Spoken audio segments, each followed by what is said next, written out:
We have become officially Ontario Organic. So, for many, many years, we have been the Organic Council of Ontario, and we've had a huge facelift, not just in terms of our branding, but a lot of the work that we've been doing over the last year. And it made sense to do a full transition this year. So, you'll notice we still have our little leaf there, a homage to our previous Ontario Organic Council of Ontario, and we're moving forward this year with Ontario Organic, and we want to say welcome.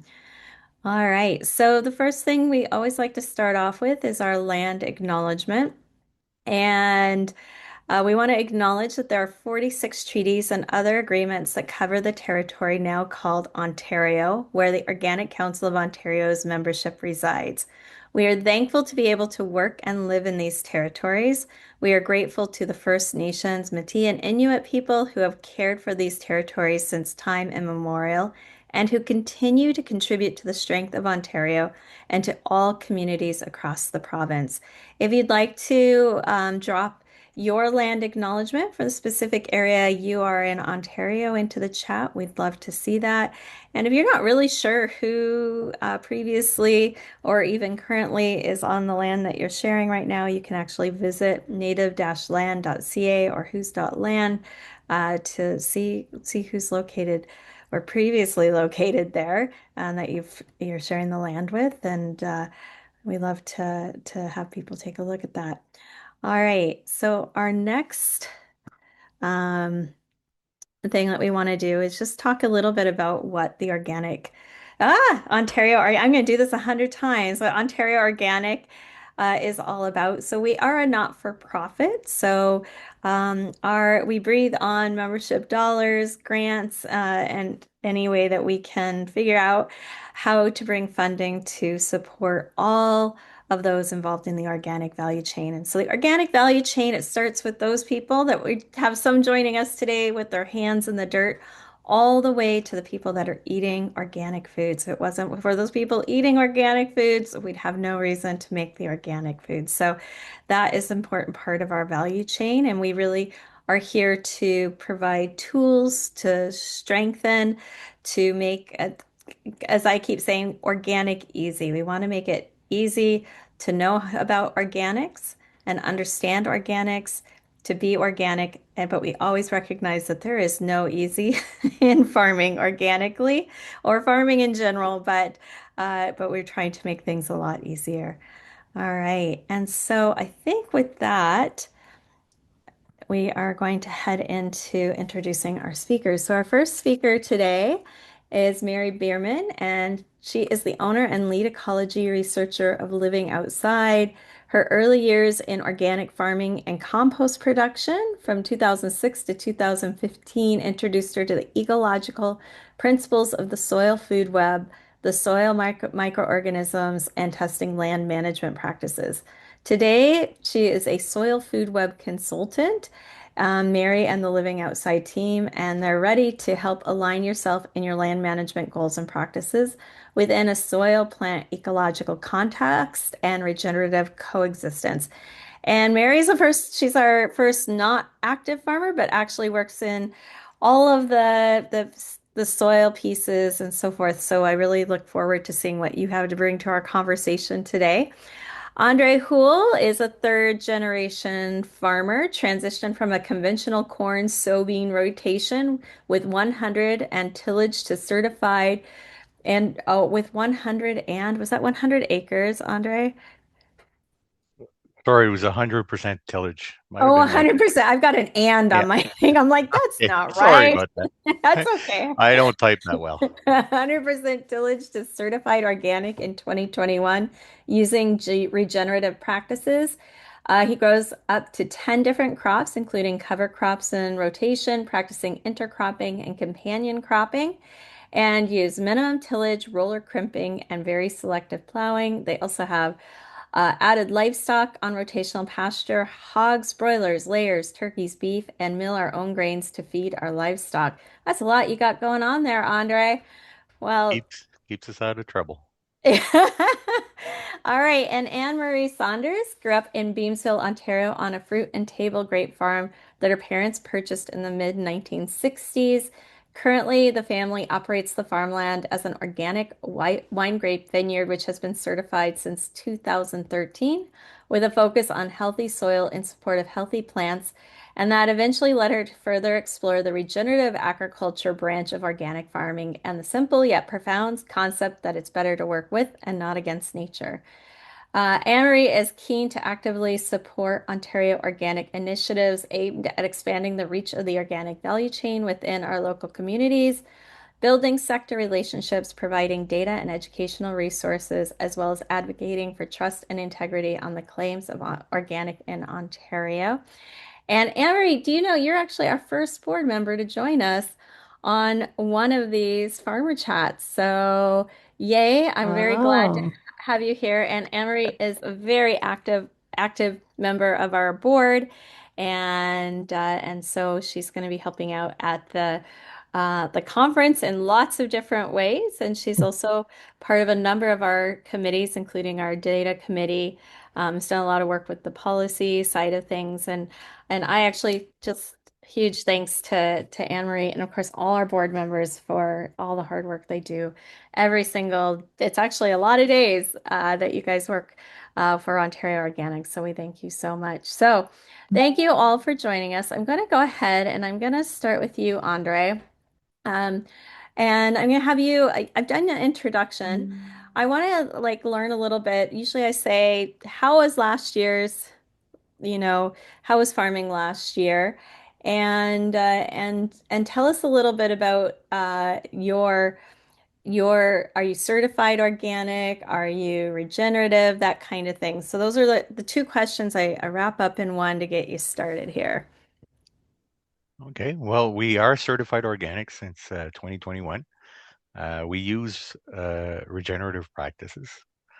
Like you mentioned, we've got cover cropping. We try not to disturb the soil as much as we can, but the occasional plowing is helpful in our situation. We went, like I said, uh, prior to 2018, we were tilling every piece of the land because you were, quote, lazy if you didn't. That was the idea behind it, and we didn't know anything about soil health. It was an unknown for us. Um, Through the transitioning process, we really got a knack for. We really wanted to learn more about soil health and how we can improve it. It's been a good journey. We've done a lot of stuff, failed at a lot of stuff, but succeeded at some stuff. So that makes up for the failures. We really grow a lot of cover crops. We sell cover crop seed, so that's become a part of our business. Um, we terminate our cover crops with roller crimping, baling, or grazing, and no tilling or slightly minimal tilling the land to grow the subsequent crop. So either or we'll let them winter kill depending on what we want to do the next year. We've gotten into intercropping. Um, we'll grow yellow peas in small grain and then harvest both. Um, we really subscribe to cover cropping is great. Multi-species is really good, but for our practices, as long as we can throw in at least a legume in there, it really helps. We find it really helps things along. So, and the animals, we did all those animals. We still do. The beef, though, we had to have a partnership with another organic farm. He needed an extra place to have his beef graze, and we had some really poor sandy soil that we did some rotational grazing on. So that really, really helped. That's a little about me.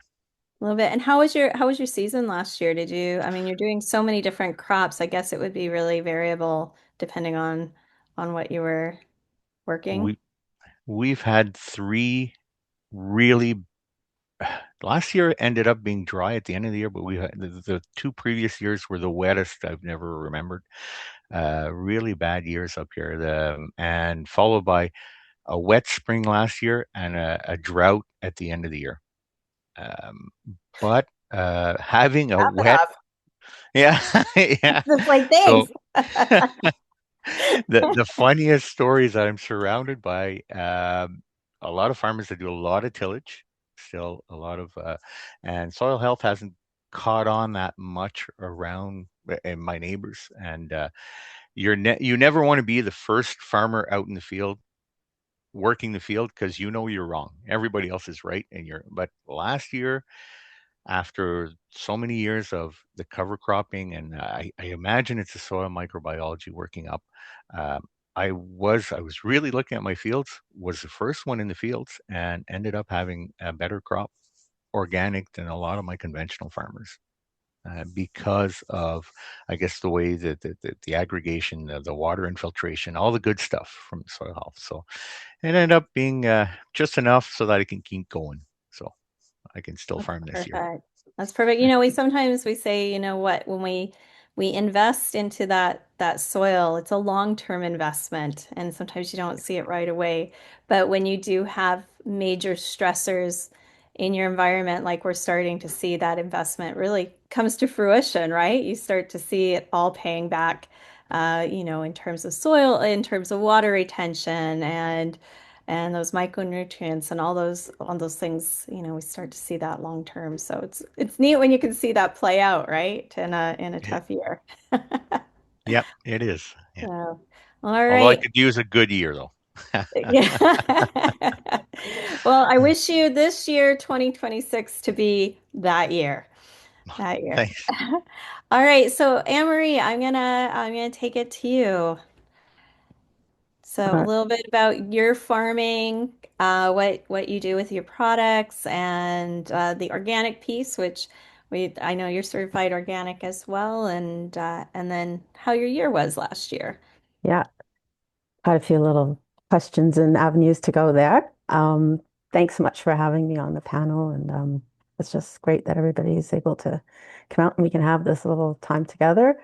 Um, I know you mentioned just in the bio just about my parents coming out. They were kind of back to the landers from kind of the city, came out to the Niagara region, and from during the 60s, and just over time, we kind of got into organic from the health avenue because my mom eventually got Parkinson's.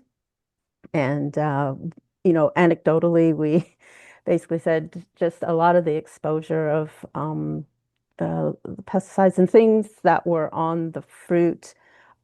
My parents didn't spray a lot, but we also bought in fruit from the local area. And so we would go to farmers markets, or my parents did the whole farmers market circuit for like Southwestern Ontario. Um, and so my mom did a lot of the fruit packing. And so she would be handling all this fruit and she would have gloves on, like that would just pour. It's just the exposure through that. My dad would wear equipment, um, when he would go out every so often to do a bit of the fruit tree spraying, but my mom was really quite exposed. So it was her impetus to say, we need to do a big change up here, right when she was diagnosed, which was back in 2006, I think. So we headed off in that direction, trying to figure out what to do to become organic. And there was also um, in the grape and wine sector, of course, it was 2008, close by then too, and so economy was going crazy. Not a lot of crop being purchased, and but the inputs were high. So my brother decided, okay, we're gonna just, almost go cold turkey. And so we started heading. I don't recommend that necessarily, but that was just how we kind of started off, and then started learning that way.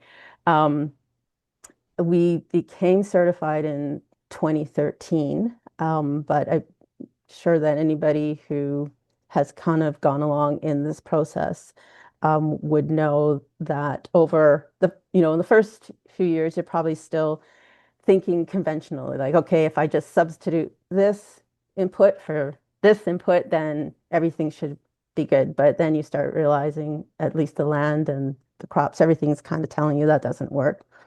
Um, and you have to start looking at the soil, looking at how the plants are getting their nutrients, just how they're trying to adjust themselves to having more going on in the vineyard.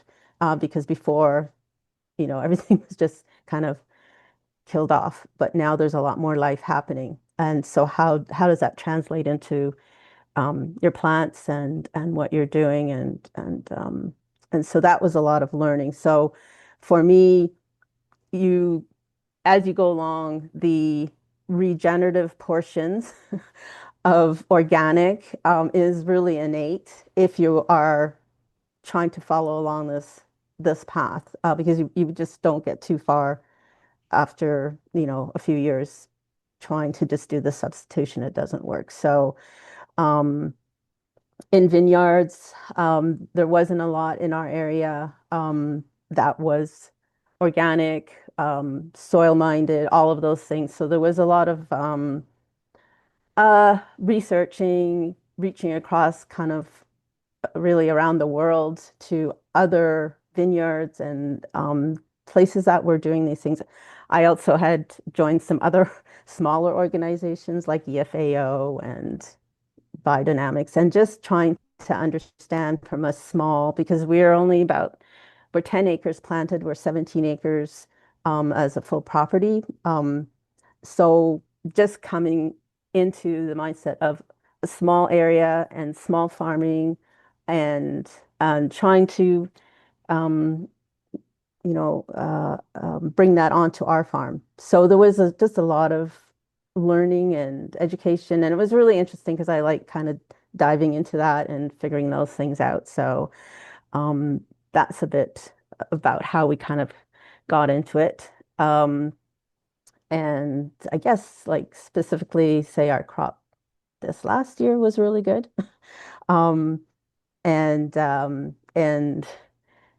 economics are a bit better this year around grapes and wine. As you probably know, Mr. Ford has decided not to have some other alcohol brands coming from south of the border. So that has helped things out that way. So there's a few things around that, but And the you didn't last year, I know you had to leave a lot of fruit hanging because you yeah, just didn't have the buyers and you didn't have that's that right. happen this year. That's right. So yes, it's like a 180, however, completely opposite. So last year, with again, it's not even climate per se, it was the political atmosphere that affected us so much in the sense that the government decided earlier to bring in alcohol into convenience stores, and that kind of upset the apple cart in that our buyers weren't really sure how they were going to handle that. So they were a little bit skittish in wanting to purchase more supply until they understood what was going to happen. And so there was some compensation, I believe, on the winery side of it, but there's not really the opportunity of compensation at the grower level. So a lot of acreage, not just ours, but was just left on the vines to go in to be recycled again. But this year we basically had a wait list for our things. So it was just like from one to the next. A great turnaround. So yeah, glad to hear that. And hopefully 2026 ends up being a good year for you too. Yeah, hopefully. Yeah. Well, Yeah. thanks for sharing all that. All right. So I'm gonna switch to you, Mary. So you were in organic farming for 9 years and you now work um, consulting. Can you tell us a little bit about what that looks like for you and maybe what your history was getting into that? And we are just in terms of time, I want to get to a little bit more just talking about the farming pieces too. So if you just can do that for us, that would be great. Oh, you're muted, Mary. Here. I hate when I do that. I think I would learn that by now. I actually grew up in Anne Marie's territory in the Vinelands, and my course of life ended up in interior design. And I found that a lot of my clients were so disconnected from how they use their homes and their expectations of living, that the simplest things that we did in a home that were the most impactful was when we brought plants into the home and when they made access to the outside. And hence my company name, Living Outside, because people, I just found my clients were surprisingly disconnected and didn't know why they felt better outside. And so I focused on horticulture and I got into organics that way. And then trying to figure out just the same things that Marie and Andre are talking about. How do plants access nutrients? How do we hold water in the soil? How is soil structure? How is it built? My studies took me to the University of Guelph and then to Dr. Elaine Ingham of the Soil Food Web, and then understanding the mechanisms of soil, that soil is living. There are key microbes that are in the soil that must be there. And we, as keepers of the soil, keepers of plants, can integrate, change the fungal bacterial ratio. We can integrate better predation. Maybe we don't have nutrient cycling because we're missing, protozoa or key nematodes. And we do know that in any ecosystem, the more predation, the more organisms that are there and that are responding to each other, it's not just competition, but it's also symbiotic. The more organisms that are in our soil and on our plants, the healthier and more resilient the system is. So I've did my graduate work was in looking at soil to plant signaling, that microbes and plants are signaling to each other. That's the technical term for communicating. How do we understand that? We're beginning to understand, but we do know from the Soil Food Web research that and land succession that there are key organisms that we can bring into, let's say, Anne Marie's vineyard or Andre's cropping system, and looking at what the organisms are doing, measuring the soil in water infiltration, soil compaction, that will tell us. They actually keep telling us the same thing, but there are different ways of measuring. And so I work with growers like all of you, and we start by getting some basic data together and then start looking at how do we feed the soil. And to be honest, and to be a complete spoiler for my company, it's adding organic matter, being good composters. And how do we add that organic matter either in raw compost or in extracts or in teas to bring those microorganisms back into the soil and making sure that plants have foliar coverage above and below ground.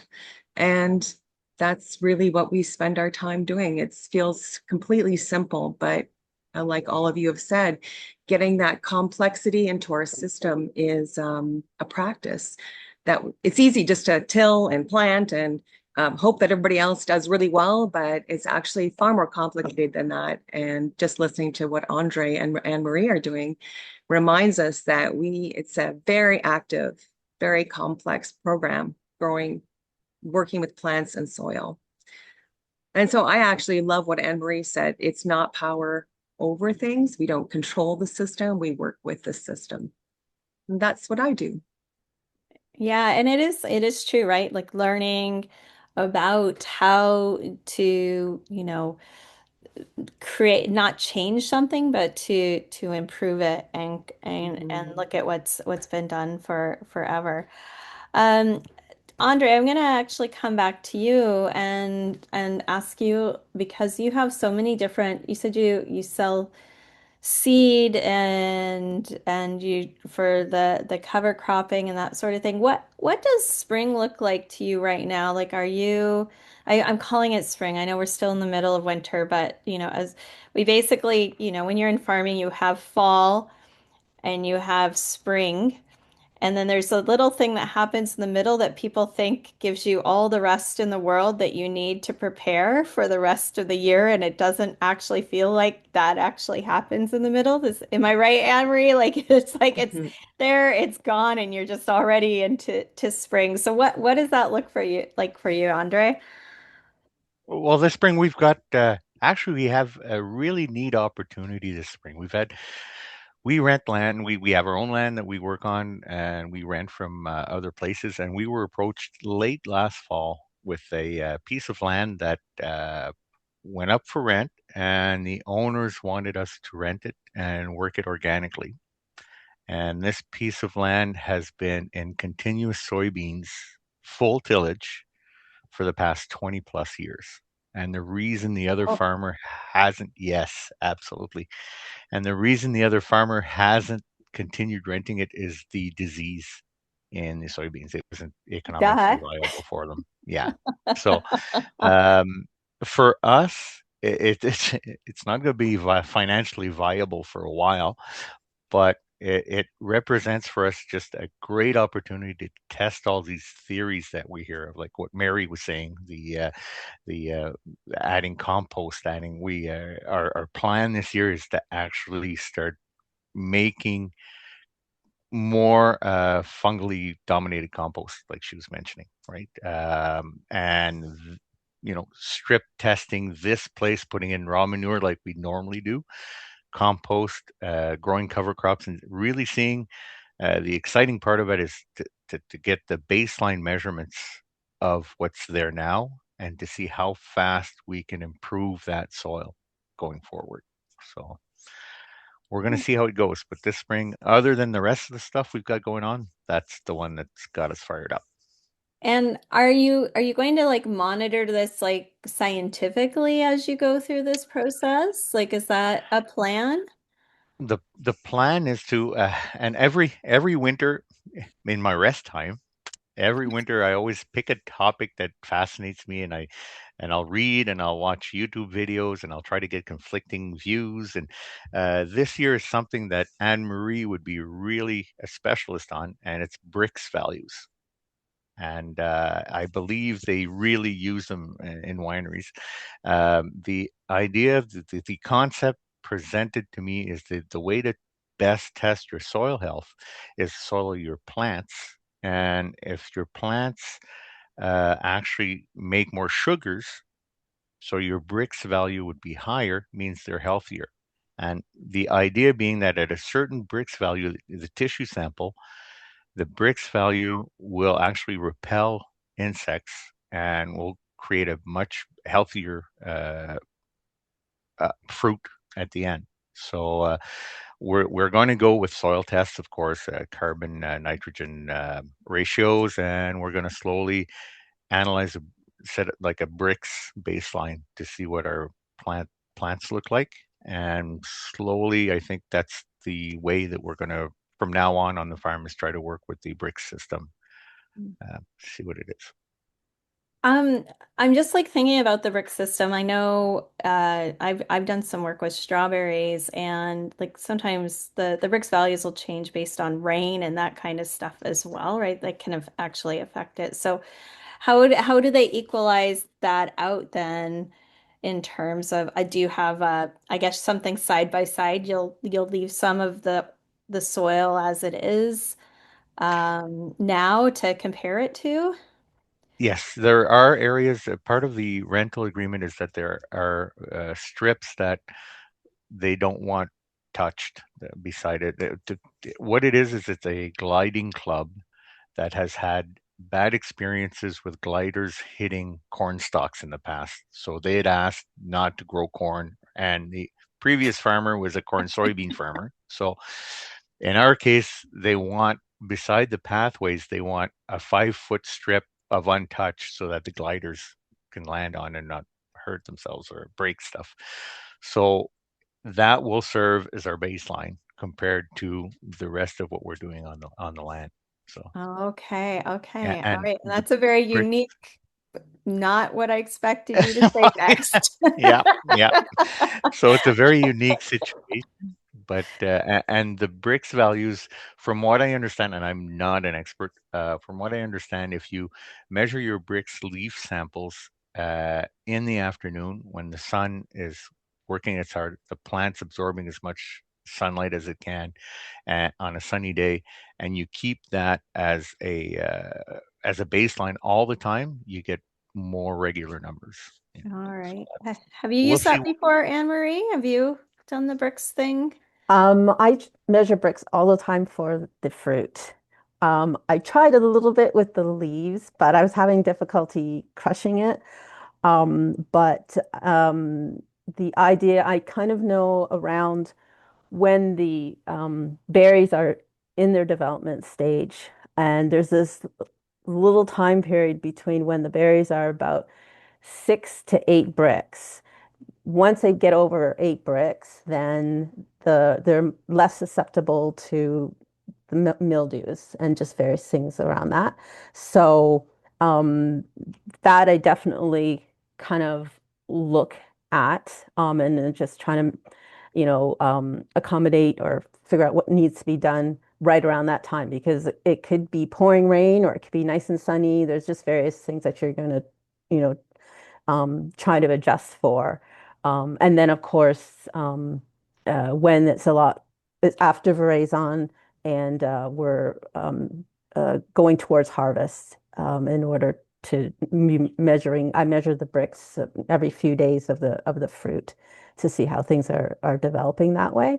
So yes, I have a refractometer, and I'm pretty well versed on doing bricks readings around that. But yeah, so but I definitely have heard about testing leaf bricks for crops like this the broadacre crops and things like that, and going forward for that, but I haven't delved into that too much.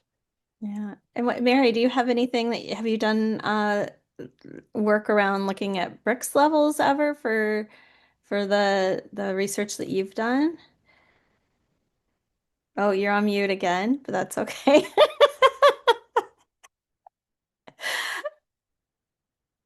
There we go. Thank you. What would I do without you? Be speaking into the ether. Actually, I don't do the bricks, but I did get my growers to do their own bricks, and we actually set up the data sheets so they can actually correlate their soil structure development and their microbial development with their plant growth and what happens with the plant sugars. Because we do know that plants actually share 40% of their photosynthesate. So when they do their photosynthesis magic, and they create all this energy, they actually give 40% of it away in the below and above ground environment to attract microbes to themselves. And so I'm really mostly concerned about what's happening. How do we track a plant growth, looking at how the soil microbes are responding, and then supplying plants with the nutrients so they can have a great bricks count. So I'm looking pre-bricks and letting the grower actually use the bricks to fortify their research and their land practice.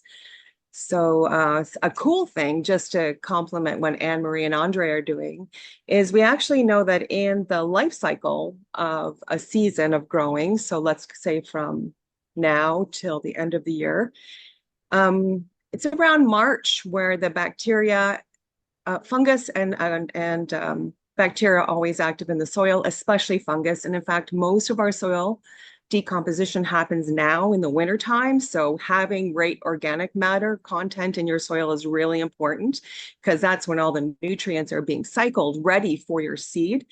But bacteria and fungi start to grow, and they crescendo right around June. And right around June, we end up with a lot of protozoa and nematodes coming into the system.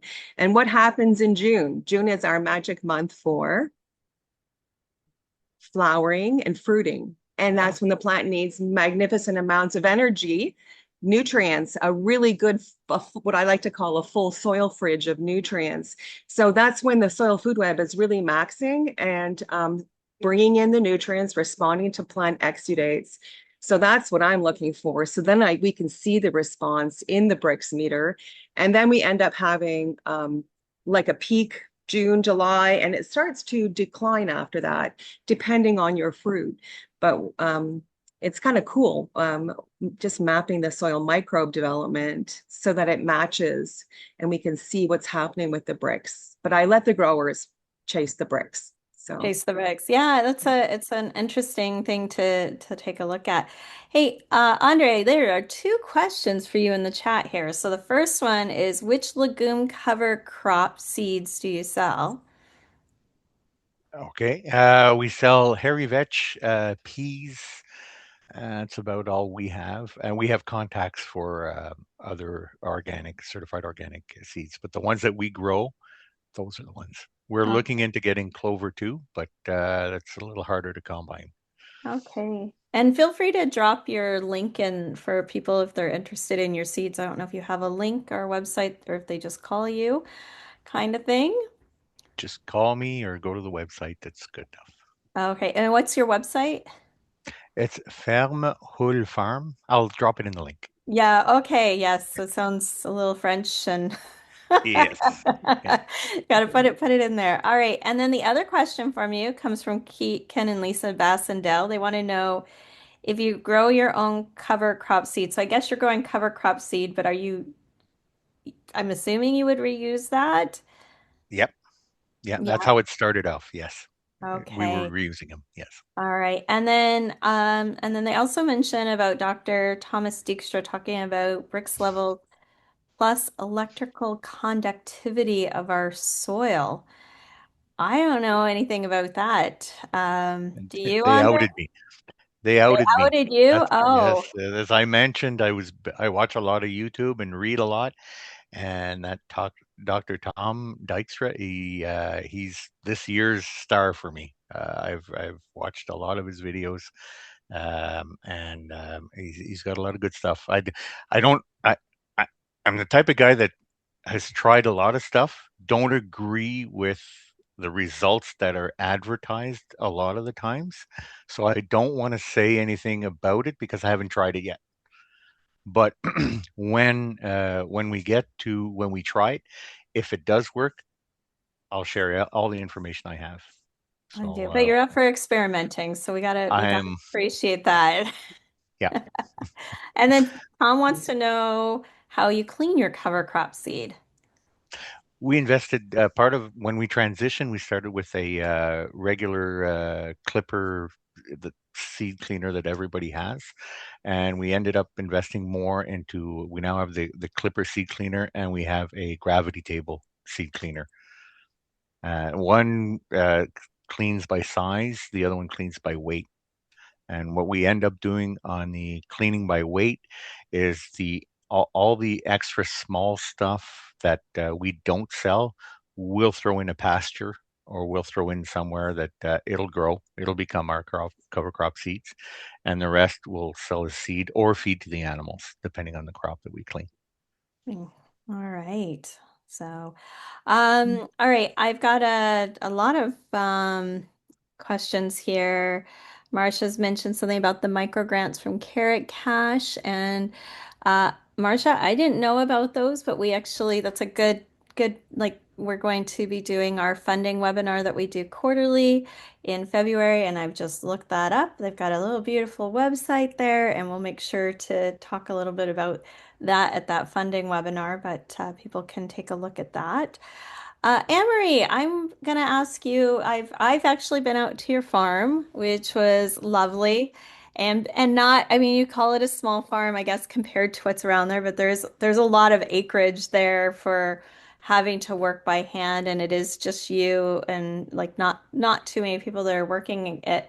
But I think that one of the really interesting things you have on site there is is it a fermenter or like your large machine? Can you tell us a little bit about that? Because it's a really interesting we're talking about microbes and all the things going back into the soil, and I think it's a really neat process you have there.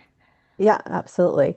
Um, so actually back in 2018, I was got the opportunity to go to California and do boot camp with Dr. Lane Ingram. And so got into compost making. Um, and again, though, having to try and relate things to my own farm and what I have Mhm. available to me, but still, keep the concepts behind compost and the fungal domination, all those kind of things that we learn about. Um, I got a brewer. It's about how many gallons?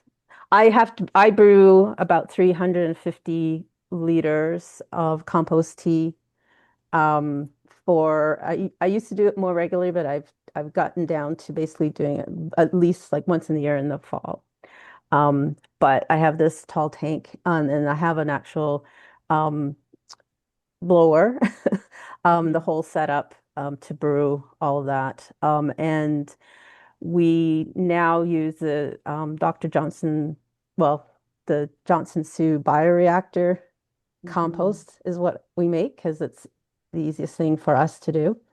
And so we have that going, and so that's what I um, brew. But I basically make an extract. So I went from going a brew for like 24 hours or longer. I used to look under the microscope a lot, a lot of those things in kind of the earlier years to get some ideas that would be appropriate for our farm. But now just kind of doing it over time, I've gotten used to looking at, it's just a lot of more observation. I don't write as much stuff down. I mean, I could, but I've got so many things Mhm. to administrate. Mhm. But it's just, I'm just trying to do a little bit for my farm, a bit more intuitive understanding about what's going on with my plants. So I was deep into all the data gathering at the beginning, but just over time now, um, learning that an extract in our case is just as well. Um, Mhm. and Mhm. add a little bit of food like molasses and I think that's just a few other things to my extract. And then I soil drench that um, and every fall for the vines. Mhm. Um, and that's kind of the main kind of thing that I do with regard to feeding the soil, but I want to get that done in the fall. So as Mary mentioned, so much is going on. You don't think, but just because I'm not out there and it's cold, there's lots going on Mhm. under all that snow and Mhm. everything that's happening. And so that, as well as mainly keeping everything covered all the time. We do mowing and very little tillage. I do a little bit underneath the vines, Mhm. but just speaking with some researchers and having a little bit more understanding about how mycorrhizal fungi is working with the vines, and also that the vine roots are just go down deep. So the first, few inches on the top of just doing a bit of disruption of the the growth that's right underneath the vines is going to be fine and it's fine in our situation. But basically, the main thing is having all of this growth, and as Mary mentioned about the exudates and everything just piling into the soil, so that you don't have the erosion. You've got the Mhm. ecosystem. There's just so many things going on. So we don't um, I don't do a cover crop plant anymore. I mean, I experimented a bit with that, but it was a bit costly for us. We didn't have the equipment. So now I just nurture whatever comes in on the wind and reseeds. My parents used to do cover crops when I was little, so I still have seed from that. Like it's just reseeded over many years. So some of those things are still there, plus everything else. Um, Mhm. but I'll just put a little plug. Our farm was one of a few different other wineries. We were the only vineyard, but the other wineries in a film called Crush Message in the Bottle, and it's still up on YouTube. It was done through TVO, and you can see the brewer in that film as well. And just kind There's where you got of to can't go. Ken and Lisa were asking where they could have a picture. So you just have to watch help. Message in a Bottle at, Fresh message in a minute, bottle. whatever second. That's where the brewer is. That's right. I'll try to get there's a link somewhere I can probably I chat. thought you were going to In the chat. share about your award you guys just Oh won. yeah, that too. Forgot. It's just to make okay. Well, Um, I can speak or I can speak about it, I guess. yeah. Yeah, yeah. I'm pretty impressive. Yeah. Okay, so I'm so behind on my social media things. I haven't even posted about it, but it was back in the fall, right in the middle of harvest. Our farm was honored to receive the uh, North American Pollinator Protection Campaigns Award for the Canadian Farmer Rancher Pollinator Protectors for 25-26. So to me, it was really cool because it was not only here, North but it was America. North American North America. recognition. Mhm. And for a vineyard that's not necessarily thought of where pollinators are going to be because pollination is self-pollinating, vines are. But we got a lot going on in our vineyard. And the main thing with having a lot of undergrowth and it's basically having vines in a meadow. Just to make sure that we've got a lot of that ecology going on. And the pollinators just they do a lot of support. And even though they're not pollinating the vines per se, they don't need that, but they do a lot more contribution, helping with keeping habitat for other beneficial insects, and also flowering of all the wild cover that's there to make sure that happens every year for us. So there's a bunch of things that happen um, around that, which makes our life a little bit easier because I don't have to worry about putting in seed or I don't have to worry about, these extra things and around pests and diseases. You know, it it's taken time. Like it's not an overnight thing. That's the only thing. So it's developed over some time, but um, Nice. it sneaks up on you, but it's great. So It's I great. just And it's great to get that recognition too for that hard work. All right, I'm going to shift to Georgia's question. We're starting to we got 10 minutes left and I love how quickly time goes by, but I also always wish we had way more time than we do. So this question from Georgia is for you, Mary. Curious about your research and wondering about your own farming practices and how that supports your work in consulting. Those are good. I do actually grow a lot because I need to practice my ideas before I bring them out into the rest of the world. Uh, but Georgia, my research actually focused on it was multi interdisciplinary. Or I first looked at whether or not plants curate a specific microbiome or a signature microbiome, and I felt like my population was on the small side, but I did have Dr. Elaine mentoring me through this process. So I'm relying upon her golden wings to give me kudos for that.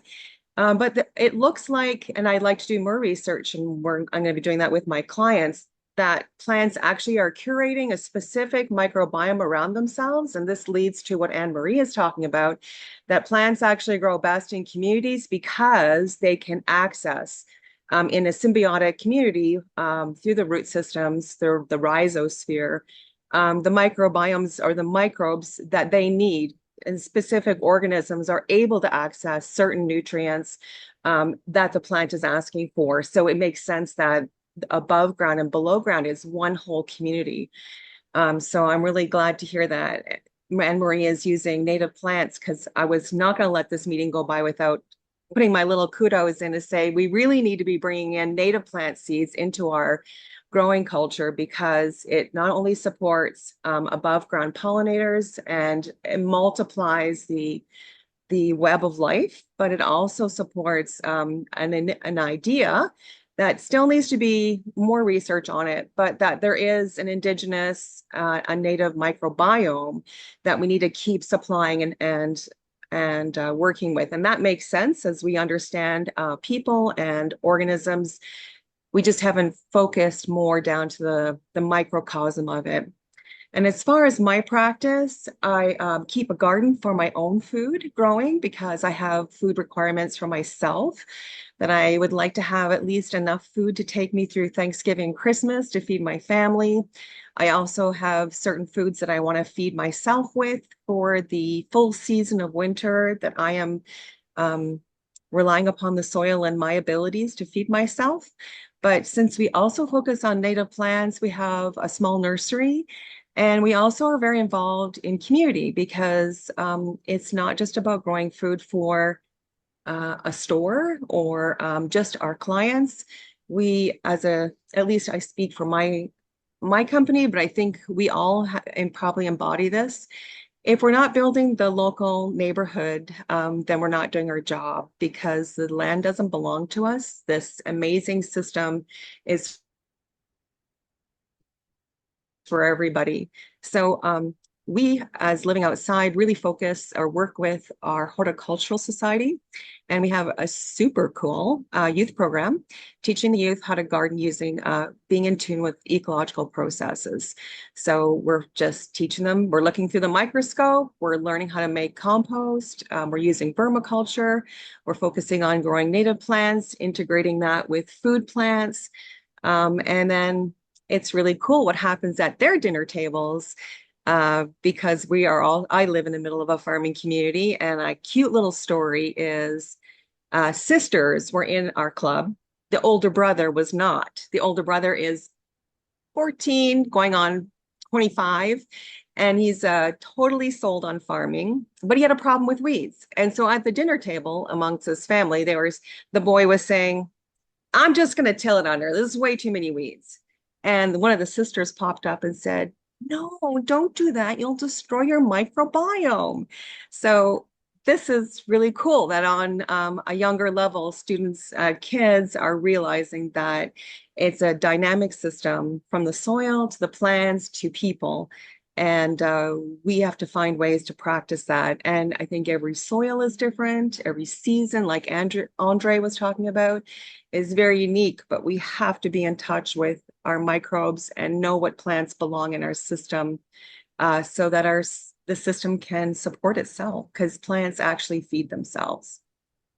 Yeah, and I think that's such a great story. I think that, tackling our youth and educating our youth is really a great place to be Mhm. going. So it's really great that you have that out there, and the more youth we can get in all sorts of ways being educated about this, I think will make a huge difference.